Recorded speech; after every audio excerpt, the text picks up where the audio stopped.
안녕하십니까. 김종상의 정치인문학입니다. 자유한국당이 전당대회를 앞두고 박근혜 전 대통령 석방 이슈가 수면 위로 떠올랐는데요. 여러 정황을 보건대 현재 사법부가 할 수 있는 부분도 마땅하지 않고 문재인 대통령이 그렇다고 사면권을 행사할 법적 여건도 미흡하다는 게 대체적 시각인 것 같습니다.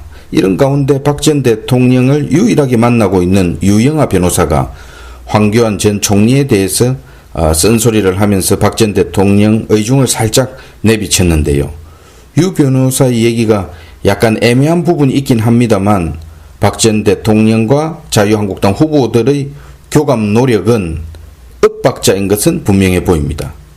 이와 별도로 저는 오늘 박근혜 전 대통령 얘기가 나온 김에 국회 탄핵소추 의결 시점에 몇 가지 짚고 넘어가야 할 부분이 있어서 김무성, 반기문 두 분께 공개적으로 질문을 하려고 합니다. 한국 정치 발전이나 또 제1야당의 지속성을 위해 솔직한 답변이 있었으면 합니다. 먼저 김무성 전 대표에게 묻습니다. 국회 탄핵 의결은 김무성 전 대표가 실질적으로 주도했다는 게 중론입니다. 김무성 전 대표는 국회 탄핵 의결 당시에 이명박 전 대통령과 만났는지, 만나서 탄핵 의결에 대해서 논의한 적이 있는지, 또 무슨 얘기가 오갔는지 솔직하게 밝혀야 한다고 봅니다. 이명박 전 대통령 측근들은요, 지난 탄핵 전국 때 이명박 전 대통령이 반기문 전 유엔 사무총장에게 속았다는 얘기를 했다고 합니다. 그렇다면 상식적으로 국내에 있는 김무성 전 대표를 이런 중요한 정치적인 상황이 있는 시점에 이명박 전 대통령이 만나지 않았을 이유가 없거든요. 국회 탄핵 의결을 놓고 얘기를 했을 것은 저는 상식이라고 봅니다. 경우에 따라서는 반기문 전 총장을 바른미래당의 간판으로 내세우고 대선을 승리하면은 당내 기반이 없는 반기문 전 총장을 뒤에서 수렴청정, 즉 사실상 정권과 또 당을 두 분이서 좌지우지하려 했던 것 아닌가, 그런 의심이 가는 부분입니다. 왜냐, 예전에 기억하실지 모르겠습니다만은 이명박 전 대통령이 대통령 당선이 되기 전에 박 전 대통령과 경선을 하고 겨우 이겼는데요. 이기고 난 바로 다음 날로 저는 기억합니다만은 부산 강안리 해변 포장마차에서 이명박과 김무성 전 대표가 소주잔 러브샷을 하던 장면 기억하실 겁니다.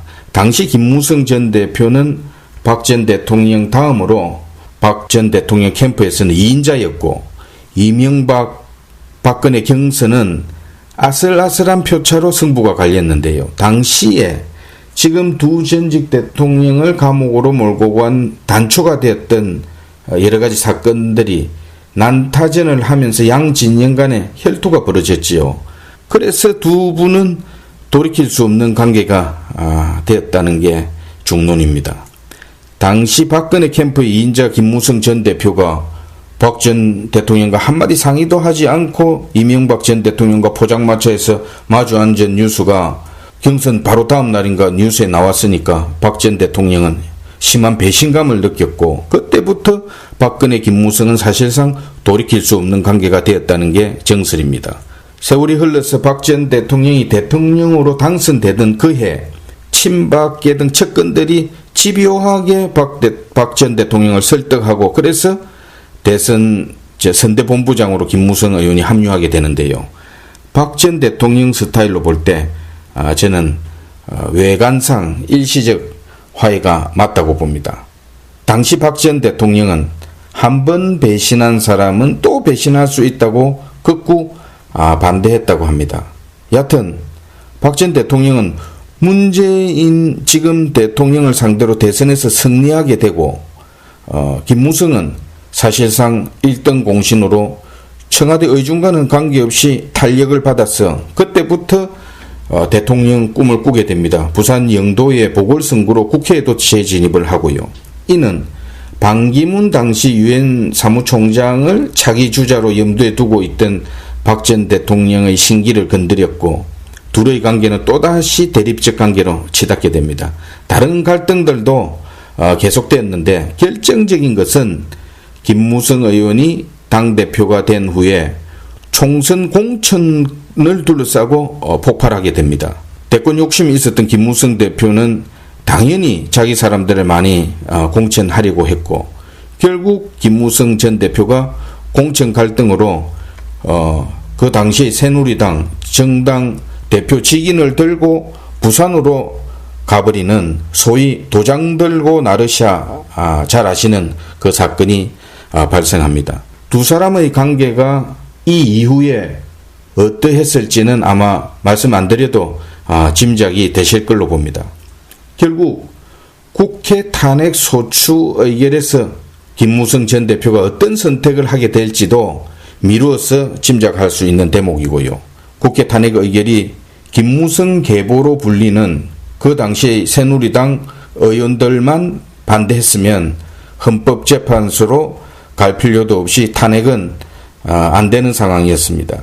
이명박 대통령의 경우를 또 보면요. 이명박 전 대통령도 친형 이상득 의원이 구속되고 그리고 측근들이 줄줄이 비리로 구속되어서 박 전 대통령과 앙금이 깊어져 있었습니다. 반면에 이명박과 김무성은 관계가 좋았으니까 국회 탄핵 의결 당시에 두 사람의 정치적 공감대와 밀당은 짐작이 가는 부분이기도 합니다. 어디까지나 이것은 추측이라는 점은 분명히 말씀을 드립니다. 분명한 것은 박 전 대통령이 국회 탄핵 의결 당시에 내부의 더 큰 적들로 둘러싸인 채 탄핵 정국에 직면했던 것은 확실해 보입니다.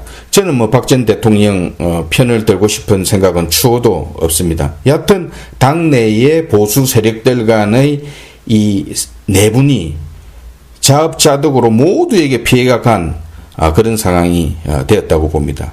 이런 부분들이 밝혀져 모든 것을 극복하지 않고 자유한국당의 통합 이야기나 또 화학적 결합 얘기가 나오는 것은 제가 보기에는 임시봉합에 불과하다고 저는 판단하고 있습니다. 우리가 1등은 판을 지키는 사람이고 인류는 새로운 판을 짜는 사람이라고 하지 않습니까? 자유한국당 전당대회를 앞두고 있지만 바늘 허리에 깨는 일이 없기를 바랍니다. 반기문 전 총장과 관련한 또 궁금증이 있는데요. 이 부분은 다음 시간에 이어서 얘기하려고 합니다. 정치인문학 김종상이었습니다. Ich troll nicht, und wenn das Herz